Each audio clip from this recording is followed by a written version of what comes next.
chapters 17 and 18 go together, but we're only going to cover chapter 17 tonight. And those two chapters cover the judgment of the whore of Babylon, or Babylon the Great. These are the nicknames for the Byzantine Empire, the Holy Roman Empire. They're the ones that are going to be judged in these chapters. The title of the nation is Mystery Babylon, the Mother of Harlots. And that's in the 5th verse of this chapter. We read, and upon her forehead a name was written, a mystery. Babylon the Great, the mother of harlots and of the abominations of the earth. It has this title because of its religion. As the Tower of Babel, or Babylon, man had his first united rebellion against Elohim.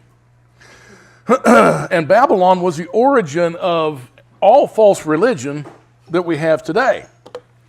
Now, as opposed to the bride of Messiah, which is what his people are to be, which is Israel, due to its false religion, this empire is known as the Whore of Babylon. It's a pseudo-religious system that is similar to the one that is described with Thyatira in Revelation 2, verses 18 through 29, and we're not going to go there, but it's very similar. Now, it may be anti-Christian in people. It's the system to point out these Babylonian influences in much of Christianity. It needs to be done, but in no means am I talking about people. Okay, I'm not talking about the people. Some of the most wonderful people I've ever known in my life were devout Christians. Okay, good people, good heart. And I think in many ways that the only mistake was ignorance, and we've all been there.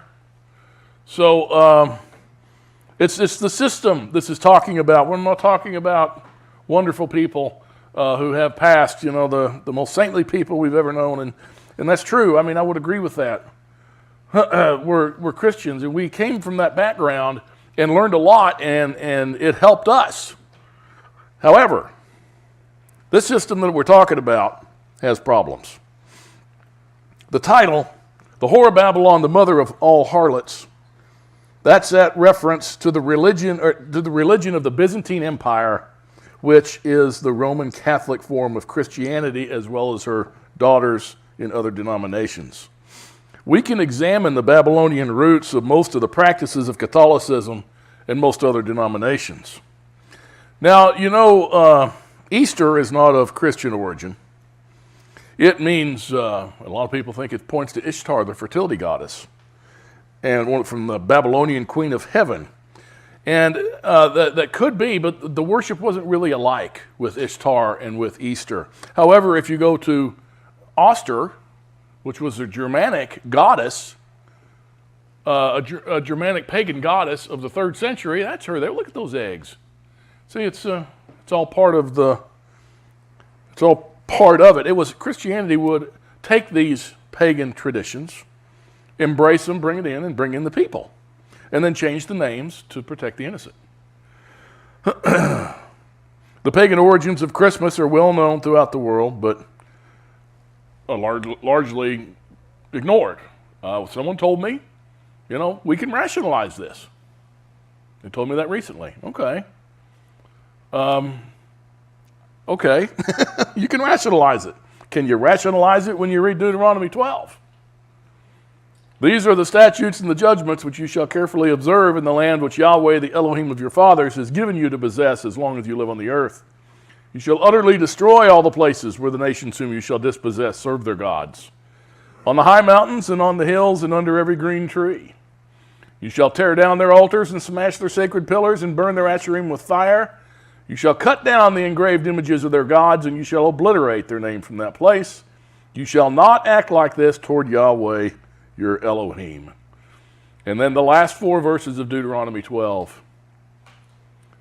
When Yahweh, your Elohim, cuts off before you the nations which you are going in to dispossess, and you dispossess them and dwell in their land, beware that you're not ensnared to follow them after they're destroyed before you, and that you do not inquire after their gods, saying, how do these nations serve their gods, that I also may do likewise? You shall not behave thus toward Yahweh your Elohim. For every abominable act which Yahweh hates, they've done for their gods. For they even burn their sons and daughters in the fire to their gods. Whatever I command you, you shall be careful to do. You shall not add to, nor take away from it. Now, these pagan things are truly not irrelevant to the Elohim of Scripture. They're easily researched. You can look up these pagan origins to know more about them. The rosary is of pagan origin from ancient Babylon as prayer beads. Now, there's no warrant, by the way, in the word of Elohim to use the cross as a sacred symbol. Its origin came from the mystic Tau of the Chaldeans and the Ankh of the Egyptians. It came from the letter T, and it's the initial for the name of the god Tammuz. Messiah was actually crucified on a stake or a beam. Stake is the meaning of the Greek word stauros, which is translated as cross in the Brit Hadashah. He was likely nailed to a beam and hoisted onto a tree, as Paul states in Galatians.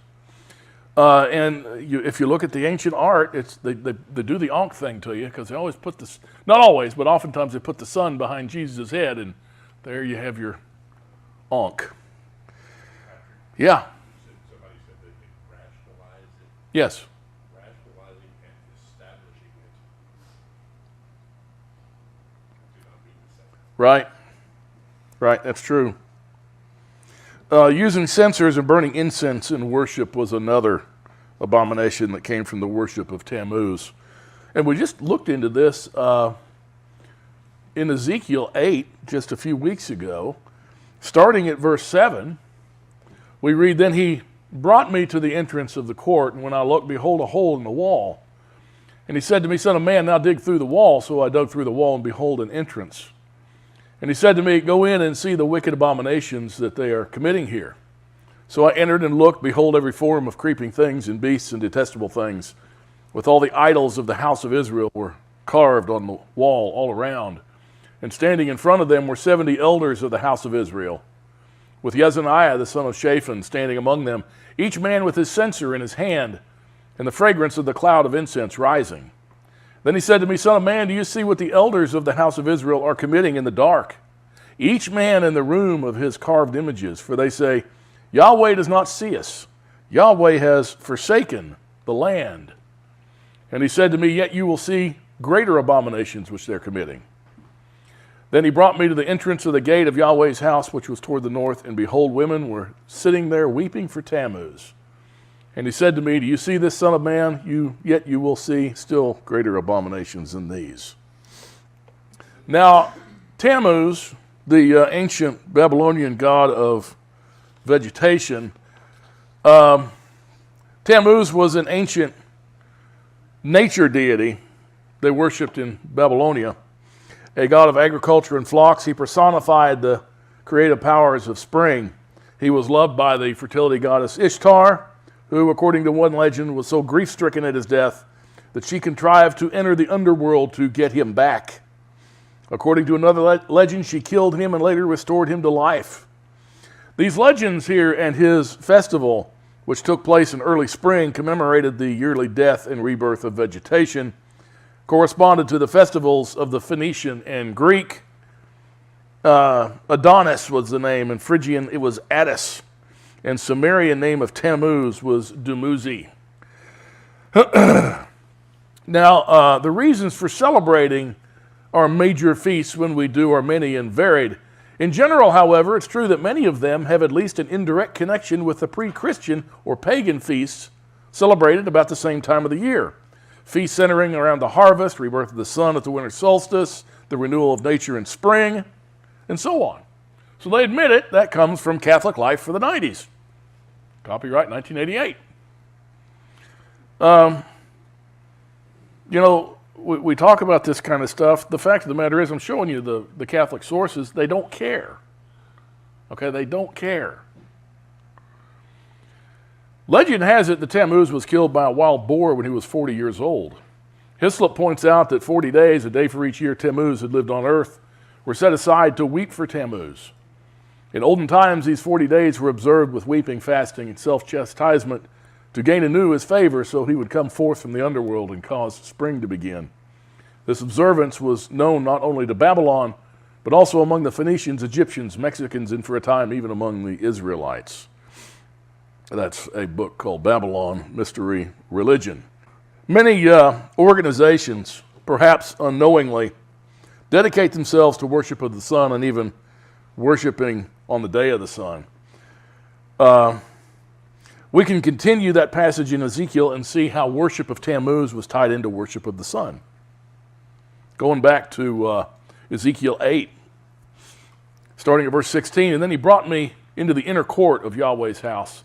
And behold, at the entrance to the temple of Yahweh, between the porch and the altar, were about 25 men with their backs to the temple of Yahweh and their faces toward the east. And they were prostrating themselves eastward toward the sun. And he said to me, do you see this, son of man?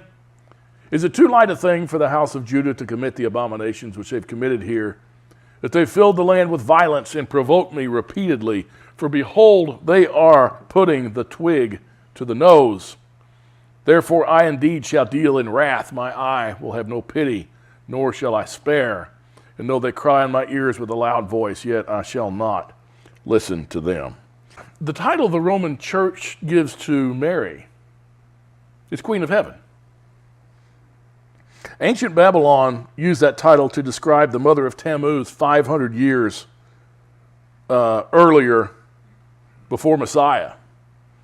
In Jeremiah 44, verse 17 says, but rather we will certainly carry out every word that has proceeded from our mouths by burning sacrifices to the Queen of Heaven and pouring out libations to her, just as we ourselves, our forefathers, our kings and our princes did in the cities of Judah and in the streets of Jerusalem. For then we had plenty of food and were well off and saw no misfortune. The worship of the mother and her baby, that has Babylonian origins. The idea of a celibate nunnery came from the pagan practices of the Vestal virgins in ancient Babylon. The practice of a celibate priesthood came from the Buddhists and the Hindus hundreds of years before Messiah. Confessions to Babylonian priests were used to obtain information, and used that to hold tight control on the people. Prayers to the dead, purgatory, mystery, superstition, idolatry, ignorance of the followers, the priesthood, Sunday worship, all has its roots in ancient Babylon. The origin of Sunday worship is rooted in paganism. This comes from Tertullian. Who's Tertullian? He's one of the church fathers. He says, do not many among you pagans with an affection of sometimes worshiping the heavenly bodies likewise move your lips in the direction of the sunrise? It is you, at all events, who have even admitted the sun into the calendar of the week. And you have selected its day, Sunday, in preference to the preceding day as the most suitable in the week for either an entire abstinence from the bath or for its postponement until the evening or for taking rest and for banqueting. By resorting to these customs, you deliberately deviate from your own religious rights to those of strangers. There is no evidence that in the earliest years of the apostolic era of the first century, there was any formal observance of Sunday as a day of rest or a day of cessation from work at all. The first writer who mentions the name of Sunday as applicable to the Lord's Day is Justin Martyr. This designation of the first day of the week, which is of heathen origin, had come into general use in the Roman world shortly before Justin wrote. That comes from the Encyclopedia Britannica. Now, all these things first came from ancient Babylon, the mother of harlots. And they're practiced by the Roman Catholic Church, and many of them are practiced by most, if not all, Protestant denominations today. Yeah. Don't even know it. Yeah, they don't know it. And they're not doing it intentionally. They don't care. I know, they don't care. They can rationalize it. Oh, yeah. Okay? See? And That's nice. yeah, that's nice. Isn't it? That's what I wish I'd said that. Well, that's nice. Because I know I want to say something else too, but I forgot. Yeah. Even though most churches are aware of these pagan practices and condemns Catholicism for practicing them, they too embrace many of the same traditions. Most of all these things originated hundreds of years before Messiah. But Yeshua did not practice them. He didn't encourage them. As a matter of fact, he condemned the importance assigned to such traditions. They're condemned in other parts of Scripture also. Colossians 2, verse 8, see to it that no one takes you captive through philosophy and empty deception according to the tradition of men, according to the elementary principles of the world, rather than according to Messiah. In 1 Peter 1, verses 18 and 19, knowing that you were not redeemed with perishable things like silver or gold from your futile way of life inherited from your forefathers, but with precious blood as of a lamb unblemished and spotless, the blood of Messiah. So, with that as our introduction, let's take a look at Revelation 17, the first 2 verses.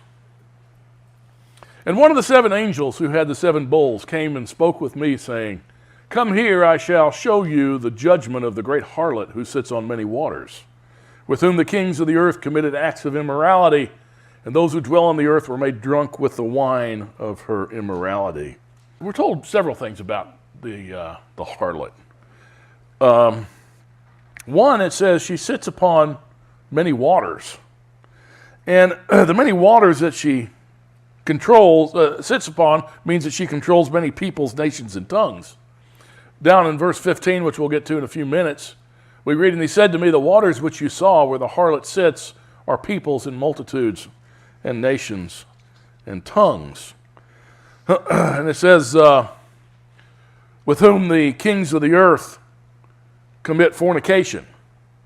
The power and struggles and deals that the Roman Church had with kings is thoroughly documented in history.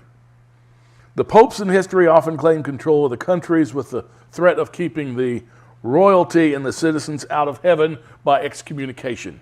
Now that's a very powerful thing to yield. The inhabitants of the earth, we're told, were made drunk with the wine of her fornications. So the system adopted much of Babylonian paganism, and this was the same warning given in the day of Jeremiah. Jeremiah 51, verses 6 and 7, flee from the midst of Babylon, each of you save his life. Do not be destroyed in her punishment, for this is Yahweh's time of vengeance. He is going to render recompense to her. Babylon has been a golden cup in the hand of Yahweh, intoxicating all the earth. The nations have drunk of her wine, therefore the nations are going mad. The sin of Babylon was her idolatry.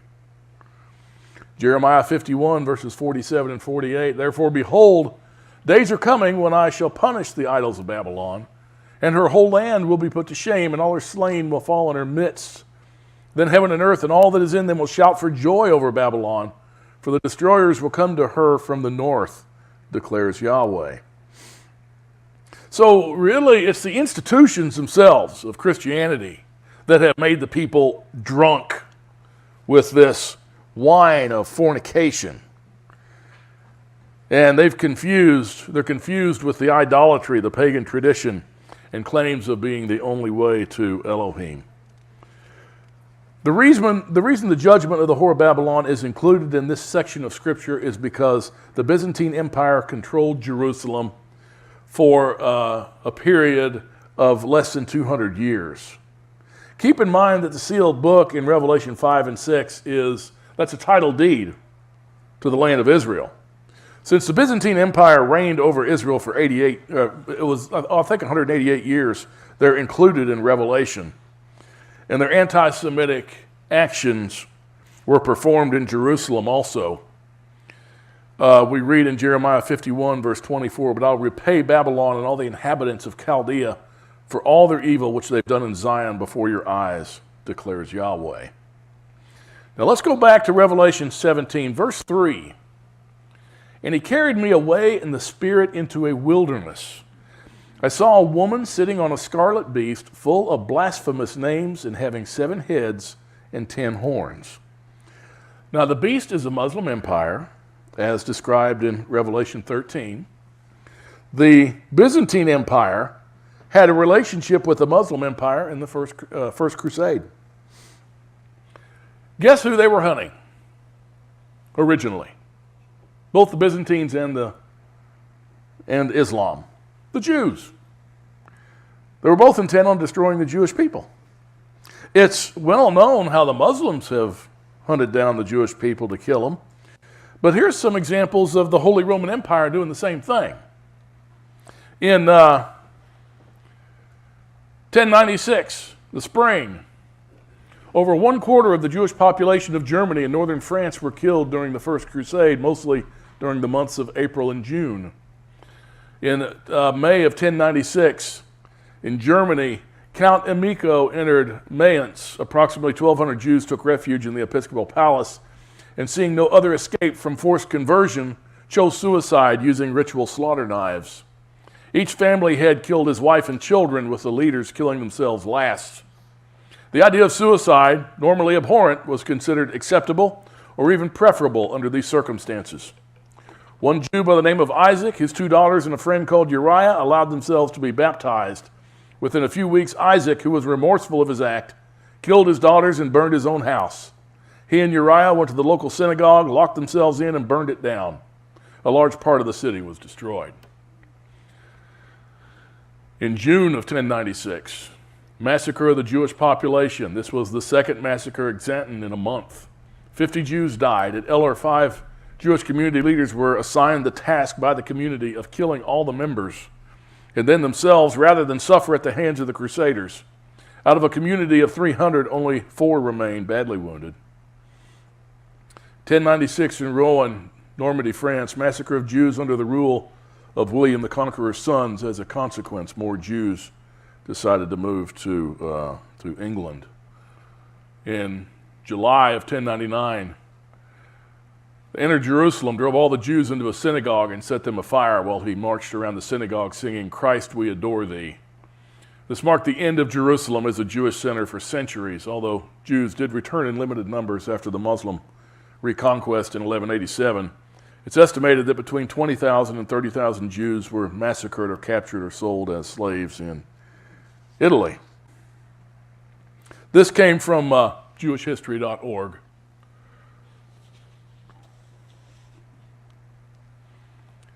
Now, see, that's just the fact of history. That was the Holy Roman Empire. Revelation 17, verse 4. And the woman was clothed in purple and scarlet, and adorned with gold and precious stones and pearls, having in her hand a gold cup full of abominations and of the unclean things of her immorality. These two colors, very interesting. Purple and scarlet. In ancientworlds.net, I found this. If in Rome a single stripe of murex purple had signified wealth, prestige, and at times even aristocracy, how much more significant was a Byzantine subject dressed in a purple garment, or better yet, in a purple silk garment? More prestigious still were purple silk garments woven with gold thread in patterns of varying degrees of intricacy. And one of the Byzantine imperial children, literally and in every symbolic sense, born to the purple, raised in the porphyra, a room with the pillars and floor of polished purple porphyry. Now, try and say that 3 times fast. Hung all around with perfumed purple drapes. As a finishing touch, there was also imperial footwear, crimson or scarlet, sandals or boots for men and women alike. That's what she's clothed in, purple and scarlet. It says she's adorned with gold and precious stone and pearls. The wealth of the Byzantine Empire is well documented. This is almost an identical description of the warning given in Torah. If they fall into this idolatry, Elohim will strike them with wormwood, and they'll follow the desires of their own hearts instead of the Torah of Elohim. In Deuteronomy 29, verses 17 and 18, moreover, you have seen their abominations and their idols of wood, stone, silver, and gold, which they had with them. Lest there shall be among you a man or woman or family or tribe whose heart turns away today from Yahweh or Elohim to go and serve the gods of those nations, lest there shall be among you a root burying poisonous fruit and wormwood. And we know what wormwood is. And it shall be, when he hears the words of this curse, that he'll boast, saying, I have peace, though I walk in the stubbornness of my heart, in order to destroy the watered land with the dry. Yahweh shall never be willing to forgive him, but rather the anger of Yahweh and his jealousy will burn against that man. And every curse which is written in this book will rest on him, and Yahweh will blot out his name from under heaven. Well, the golden cup full of abominations and the filthiness of her fornication is the idolatry and worship of other gods rather than Elohim. Verse 5. And upon her forehead a name was written, a mystery, Babylon the Great, the mother of harlots and of the abominations of the earth. See, the Babylonian pagan religions are wrapped up in the person of the harlot. She is the personage of the Babylonian religions. The destruction of Babylon the Great was told to us also in Revelation 14, verse 8. Now, the timing of this warning fits the destruction of the Byzantine Empire.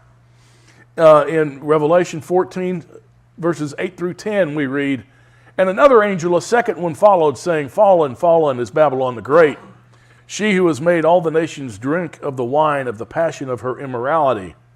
And another angel, a third one, followed them, saying with a loud voice, if anyone worships the beast in his image, and he receives a mark in his forehead or upon his hand, he will also drink of the wine of the wrath of Elohim, which is mixed in full strength in the cup of his anger. And he'll be tormented with fire and brimstone in the presence of the holy angels and in the presence of the Lamb. See, that fits the chronology very well. You have the destruction of the Byzantine Empire, and then verses 9 and 10, you're back to the beast. Okay? And they're rising. And that's where we are today. And the beast resurrected. You know, the Byzantine Empire defeated them. Okay? And then the Ottoman Empire, which is just another form of the Muslim Empire, came and came back to life. We'll go over that here in just a minute. Verse 6. And I saw the woman drunk with the blood of the saints and with the blood of the witnesses of Yeshua. When I saw her, I wondered greatly. The harlot's drunk with the blood of the saints and the martyrs. A short list of the atrocities of the Holy Roman Empire on the Jewish people. I just gave you a little bit. How does John react when he gets this glimpse of this rich, ornate, ritualistic false religion? You know, he sounds extremely confused. He says, I wondered greatly, what is this?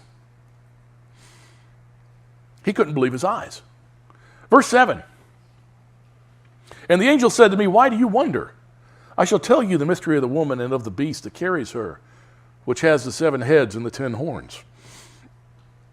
The angel is going to help John figure this out. Verse 8, the beast that you saw was and is not, and is about to come up out of the abyss and to go to destruction. And those who dwell on the earth will wonder, whose name has not been written in the book of life from the foundation of the world, when they see the beast that he was and is not and will come. The beast that was and is not and is about to come up out of the abyss is the Muslim Empire. The Muslim Empire did not yet exist in John's day. But they came into power. They were defeated by the Byzantine Empire. Then, in a sense, came back to life and defeated the Byzantine Empire themselves. And the resurrection of the Muslim Empire was an amazing event. Verses 9 and 10. Here is the mind which has wisdom. The 7 heads are 7 mountains on which the woman sits. And there's 7 kings, 5 have fallen, 1 is. The other has not yet come, and when he comes, he must remain a little while. Now, the land of the 7 mountains.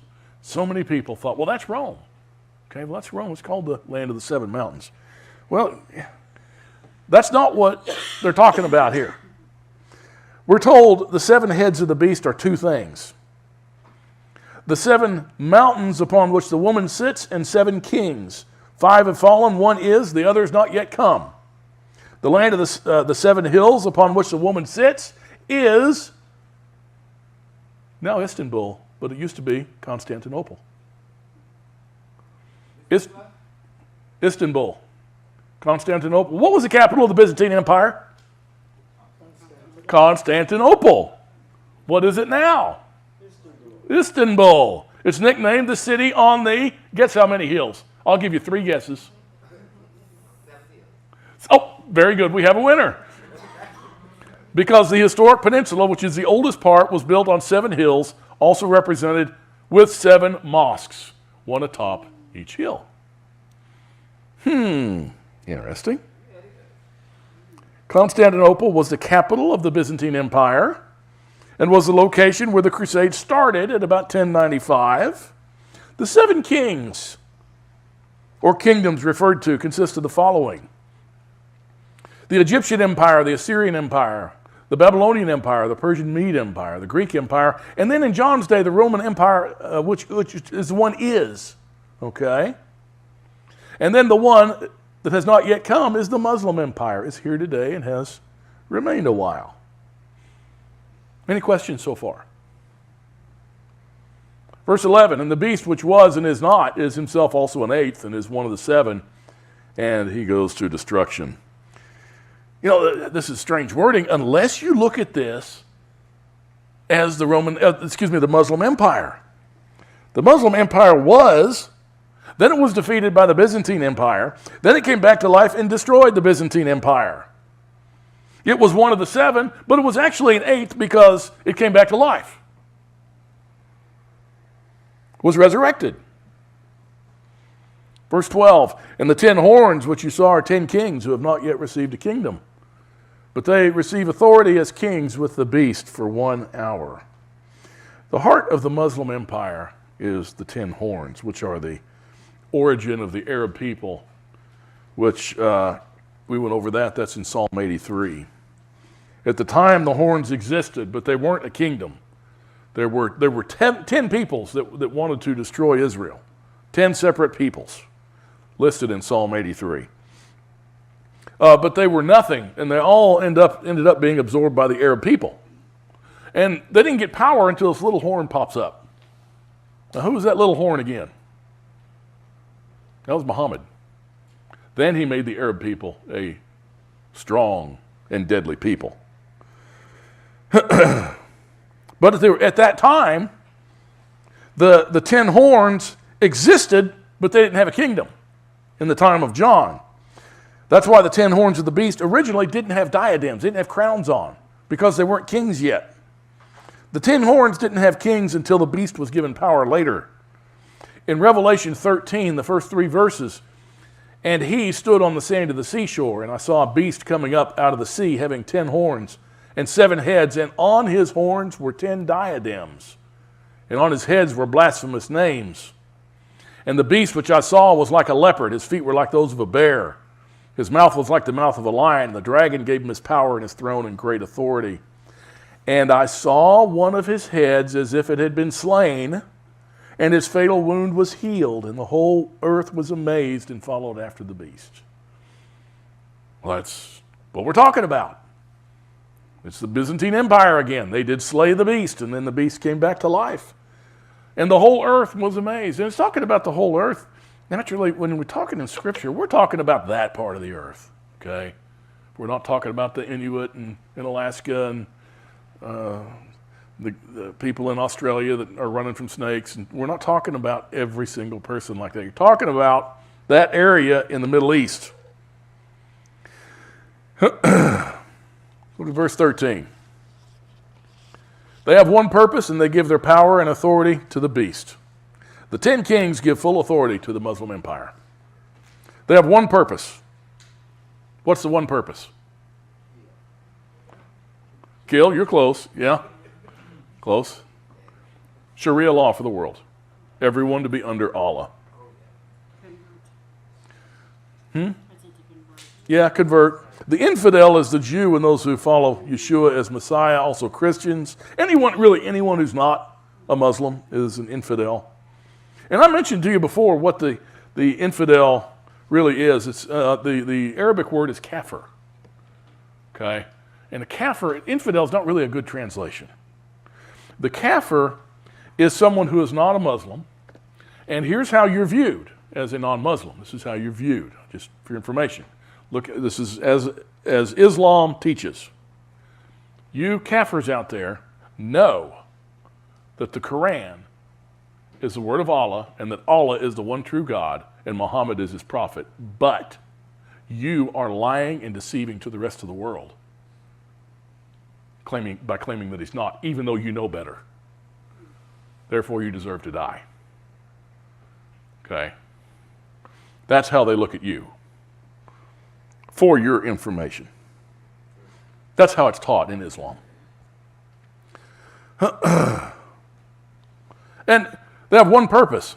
They give their power and authority to the beast. One purpose. What is their one purpose? It's for the whole world to be under Sharia law.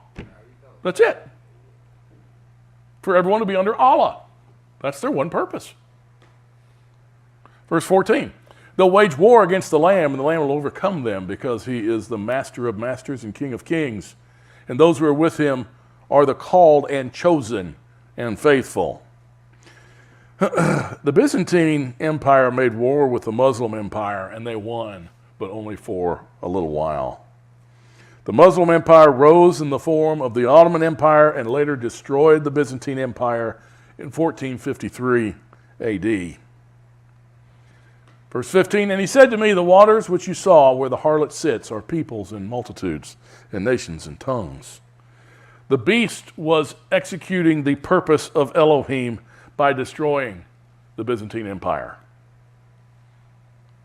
Verse 16, and the 10 horns which you saw in the beast, these will hate the harlot, make her desolate and naked, and will eat her flesh, and will burn her up with fire.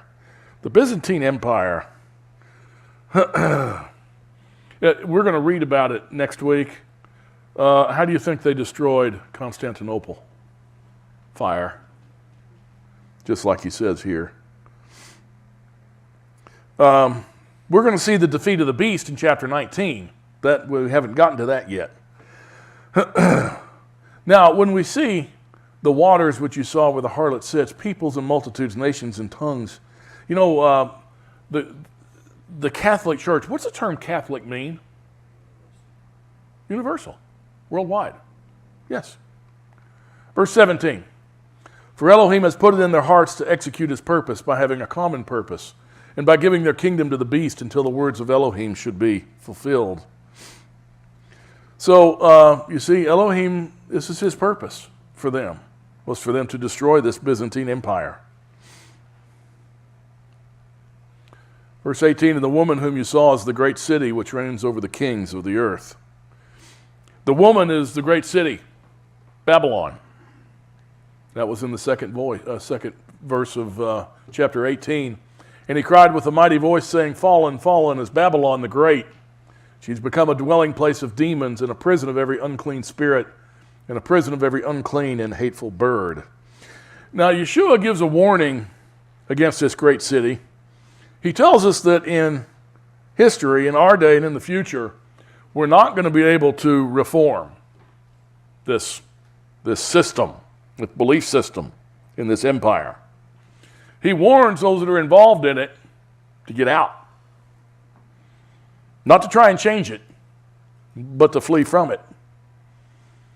In Revelation 18, verses 4 and 5, and I heard another voice from heaven saying, come out of her, my people, that you may not participate in her sins, that you may not receive of her plagues. For her sins have piled up as high as heaven, and Elohim has remembered her iniquities.